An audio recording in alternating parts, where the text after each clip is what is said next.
Hello friends, मैं एक बार फिर पार्ट 20 लेके आया हूँ कंप्यूटर सेक्शन का। लेकिन उससे पहले मैं आपको बता दूँ कि मुझे कुछ कमेंट्स मिले थे कि जो राकेश सर हैं वो बहुत बेसिक पढ़ाते हैं और वो बहुत इजी है। बट आप वो लोग जिन्होंने ऑलरेडी कंप्यूटर के कुछ लेक्चर देखे होंगे, कहीं से पढ़ा होगा, किसी बुक से पढ़ा होगा, तभी आपको इजी लगता है।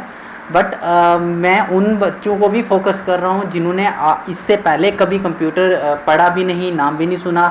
ठीक है, तो मैं उनको भी लेके चल रहा हूँ साथ। तो ऐसा नहीं है कि हम सिर्फ बेसिक ही पढ़ेंगे। तो मेरा मोटिव जो है वो है, सबसे पहले हम कुछ बेसिक कंसेप्ट देखेंगे, फिर बेसिक से हाई लेवल पे जाएंगे। अगर मैं हाई लेवल ही पहले स्टार्ट कर दूँ तो फिर थोड़ा सा डिफ़िकल्ट हो जाता है। जो न्यू कमर्स हैं, जिन्होंने पहले कंप्यूटर यूज़ नहीं किया है, तो उनके लिए काफ़ी प्रॉब्लम होती है। तो मैं जो मुझे काफ़ी कमेंट्स आए थे, उसकी वजह से मैंने बिल्कुल बेसिक से स्टार्ट किया है। ठीक है, तो चलिए चलते हैं। आज जो नेक्स्ट हमारा नंबर सिस्टम का ही कुछ पार्ट रहता है। इससे पहले हमने कन्वर्जेंस करी हैं। ठीक है, ऑक्टल तक करी थी लास्ट लेक्चर में, और जो नेक्स्ट लेक्चर है हमारा उसमें हम कन्वर्ट कर रहे हैं किसको, हेक्सा को। ठीक है, हेक्सा डेसिमल। तो हेक्सा मैंने पहले भी बताया था, हेक्सा कहते हैं 6 को, और डेसिमल हो गया 10। ठीक है, तो टोटल इसमें कितने डिजिट आएंगे, 16। टोटल डिजिट 16 आएंगे, याद रखना। ठीक है, जो हेक्साडेसिमल है उसका बेस 16 होता है। अब जैसे यहाँ पे हमारे पास, और इसमें हेक्सा में कौन कौन से नंबर आते हैं, तो पहले मैं आपको बता दूं कि 0 से 9 तो डेसिमल आएंगे। ठीक है, फिर उसके बाद हमारे पास A to F आता है। क्या आता है, A to F। और A जो है वो 10 के इक्विवेलेंट है, B 11 के इक्विवेलेंट है, C 12 के इक्विवेलेंट है, D 13 के इक्विवेलेंट है, और E 14 के इक्विवेलेंट है, F 15 के इक्विवेलेंट है। जो रेंज होगी इसकी वो 0 to 15 होगी। टोटल जो नंबर आने हैं वो कितने होंगे, 16 होंगे।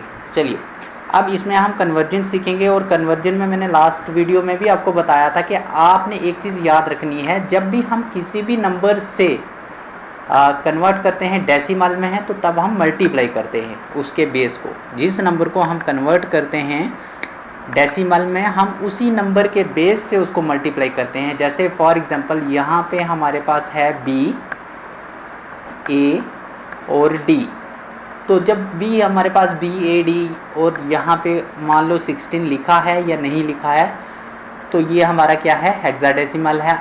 अब हमने इसको कन्वर्ट किस में करना है, डेसिमल में। ठीक है, तो मैंने पहले ही बताया, जब भी हम किसी भी नंबर सिस्टम से डेसिमल में कन्वर्ट करते हैं तो सबसे पहले क्या करेंगे, हम इसको मल्टीप्लाई करेंगे। किसको, जो गिवन नंबर होगा उसको उसके बेस से मल्टीप्लाई करेंगे और उसकी पावर लिखेंगे। पावर कैसे लिखेंगे अभी फिर से बताता हूँ। चलिए, तो यहाँ पे पहला है B, तो B किसके इक्विवेलेंट है, यहाँ 11। तो हम सीधा इसको 11 करते हैं। 11 multiply 16 plus A multiply D किसके इक्विवेलेंट है, 13 के। A इक्विवेलेंट है 10 के, तो इसको हम लिख देते हैं A की जगह 10 मल्टीप्लाई 16 प्लस D है हमारा 13, तो इसको हम लिख देते हैं 13 मल्टीप्लाई 16। ठीक है, अब हमने क्या करना है, हमने ये जो 16 है इनकी पावर लिखनी है। तो पावर मैंने आपको बताया था क्या, कैसे लिखना है। ये जो 11 है, 11 मीन्स B के आगे कितने डिजिट हैं, 1 और 2, तो इसकी पावर हमारे पास 2 आएगी। शॉर्टकट ट्रिक है। ठीक है, नहीं तो हम राइट साइड से पावर लिखना स्टार्ट करते, तो वैसे नहीं करेंगे। चलिए, और भी ट्रिक हैं, इसको कैसे सॉल्व करेंगे वो आगे बताऊंगा। चलिए, नेक्स्ट आगे हमारे पास है 10 और यहाँ है 16। 10 मतलब A के आगे कितने डिजिट हैं, A की, तो इसकी पावर 1 लिखेंगे। इसी तरीके से 13 के आगे D है, D की पावर कोई नहीं है, तो यहाँ हमने 0 लिख दिया। चलिए, अब हमारे पास क्या आ गया, यहाँ पे 16 का स्क्वायर करेंगे, तो इसको हम जैसे यहाँ पे मैंने किया, तो मैं इधर से ही बता देता हूँ। 11 16 का स्क्वायर करेंगे 256 आ गया, प्लस 10 मल्टीप्लाई 16 की पावर 1 16। और हमने यहाँ सीखा था कि जिस मर्जी नंबर की पावर 0 हो 1 के इक्वल होता है, तो हमने 1 लिख दिया। अब इनको हम मल्टीप्लाई करेंगे तो ये रिज़ल्ट आएगा। इसको इससे मल्टीप्लाई किया तो ये रिज़ल्ट आया, और 13 को 1 से किया तो ये रिज़ल्ट आया 13। अब इनको ऐड करो तो हमारे पास ये नंबर आ जाएगा। ठीक है, ये है शॉर्टकट डेसिमल में कन्वर्ट करने का। चलिए नेक्स्ट आता है हमारे पास, जब हम डेसिमल से हेक्सा में कन्वर्ट करते हैं। तो जब मैंने बोला था किसी भी नंबर को जब हम डेसिमल से किसी दूसरे बेस में कन्वर्ट करते हैं तो हम उस बेस से डिवाइड करते हैं इसको। ठीक है, याद रखना। तो यहाँ हमारे पास नंबर है 2989, तो हमने क्या किया, इसको डिवाइड किया 16 से, तो ये 186 आंसर आया, और रिमाइंडर हमारा कितना आया 30, जो हम सामने लिखते हैं। ठीक है, इसी तरीके से फिर 16 को हमने डिवाइड किया 186 से, तो ये हमारे पास 11 आया, और जो रिमाइंडर बचा वो हमारा रिमाइंडर कितना बचा 10। ठीक है, अगर आपको ये कैसे डिवाइड करते हैं नहीं समझ आया तो आप मेरी पहले वाली वीडियो जो है इसका पार्ट 2 वो देख लें। ठीक है, चलिए नेक्स्ट यहाँ पे है 16, और ये तो डिवाइड नहीं होगा, 0 से जाएगा तो फिर रिमाइंडर का रिमाइंडर 11 बच जाएगा। तो हम इसे हमेशा बॉटम टू टॉप लिखते हैं। तो ये आ गया 11, 10 और 13। तो हमें पता है 11 किसके बराबर है, 10 किसके बराबर है और 13 किसके बराबर है। तो ये हमने सारे यहाँ पे इसके इक्विवेलेंट लिख दिए। ठीक है, अब ये बेसिक कन्वर्जन थी, हर बार आती है एग्ज़ाम में, इसको आप प्रैक्टिस कर लें। चलिए नेक्स्ट आता है वाई ऑक्टल और हेक्साडेसिमल। मतलब इनकी ज़रूरत क्यों पड़ी, क्योंकि हम इनको कन्वर्जन करते हैं और इनकी ग्रुपिंग कर देते हैं। ठीक है, 3 बिट में करते हैं, 4 बिट में करते हैं।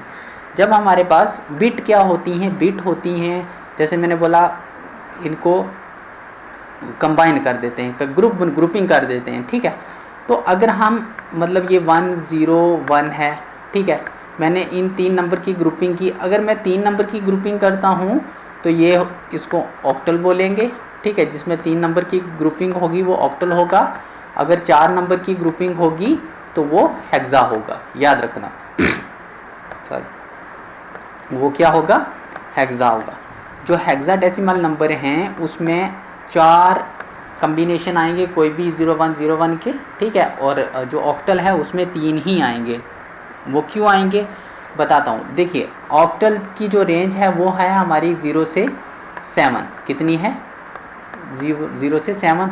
अगर इन सब को हम तीनों को 1 1 1 कर दें तो ये क्या होगा, ये 7 तक ही जाएगा, 0 to 7 इसमें ऑक्टल आएंगे। और जो हेक्सा है, हेक्सा में अगर सारे हम 1 कर देते हैं तो वो इक्विवेलेंट किसके होता है 15 के, किसके इक्विवेलेंट होगा 15। तो लास्ट 15 वैल्यू ही आती है हेक्सा में। तो जब हम हेक्सा की बात करते हैं तो हम इन शॉर्टकट हम ग्रुपिंग कर सकते हैं 4 एलिमेंट्स की। अगर हम ऑक्टल में उसे कन्वर्ट करना चाहें डायरेक्ट तो हम क्या कर सकते हैं, उसको 3 की ग्रुपिंग कर सकते हैं। अभी एक छोटी सी एग्जांपल लेता हूँ फिर बताता हूँ। देखिए जैसे मान लो यहाँ पे क्या है 1 1 1,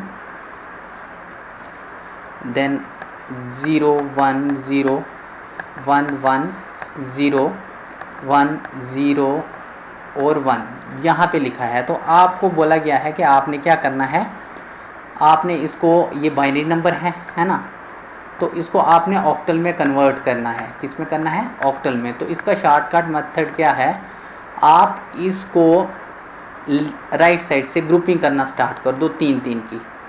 ये 3 का एक ग्रुप आ गया, ठीक है, इस 3 का एक ग्रुप आ गया, इन 3 का एक ग्रुप आ गया, और ये जो 3 ये हमारे पास, हाँ ये जो 3 हैं ये हमारे पास एक ग्रुप आ गया। ठीक है, याद रखना हमेशा राइट साइड से, इस साइड से ग्रुपिंग स्टार्ट करना।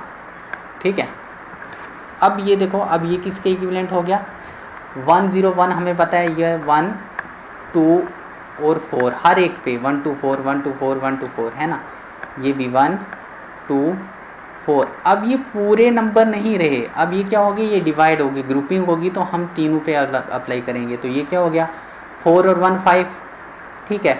इसी तरीके से 4 और 2 6, और ये कितना आएगा हमारे पास, ये सिर्फ 1 2 4 है तो ये सिर्फ 2 आएगा, और ये कितना है, अगर तीनों 1 हैं तो वो 7 7 2 6 5, ये आ गया हमारे पास शॉर्टकट। ठीक है, बात समझिए।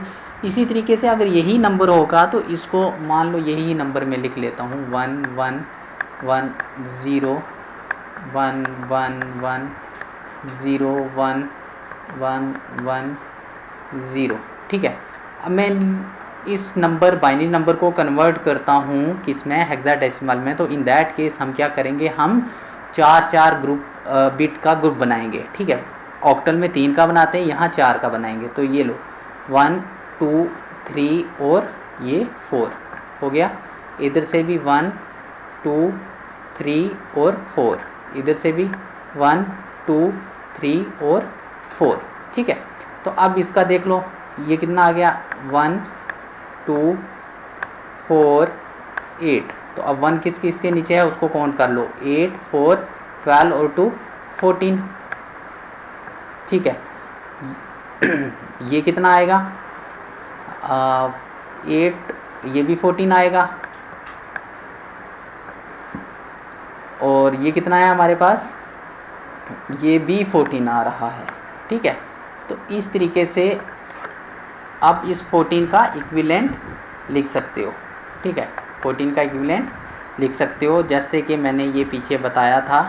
यहाँ 10 का है A, 11 B, 12 C, 13 D, 14 E और 15 F। ठीक है, तो आप इनको E और E लिख सकते हो। तो ये सिंपल सी कन्वर्जन होगी। डायरेक्ट आपने एक बाइनरी नंबर को ऑक्टल में कन्वर्ट कर दिया, बाइनरी नंबर को हेक्सा में कन्वर्ट कर दिया। ठीक है, ये था बेसिक सा कंसेप्ट। अगर आपको इसके रिलेटेड कुछ भी क्वेरी है नंबर सिस्टम के रिलेटेड, आगे जो नंबर सिस्टम में क्वेश्चन कुछ आते हैं जैसे कॉम्प्लीमेंट है, 1's कॉम्प्लीमेंट, 2's कॉम्प्लीमेंट, अगर आप इंटरेस्टेड हो उनमें तो आप मुझे कमेंट करें और मैं नेक्स्ट वीडियो उन्हीं पे लेके आऊँगा। ठीक है, और ये बता दूँ ये बेसिक शॉर्टकट ट्रिक है जो आप ग्रुपिंग करते हो ऑक्टल की, कोई भी बाइनरी नंबर है उसको डायरेक्ट ऑक्टल या हेक्सा में कन्वर्ट करना होगा तो आप ऑक्टल में 3 का ग्रुप बना सकते हो, हेक्सा में 4 का ग्रुप बना सकते हो। ठीक है, ओके, थैंक्स।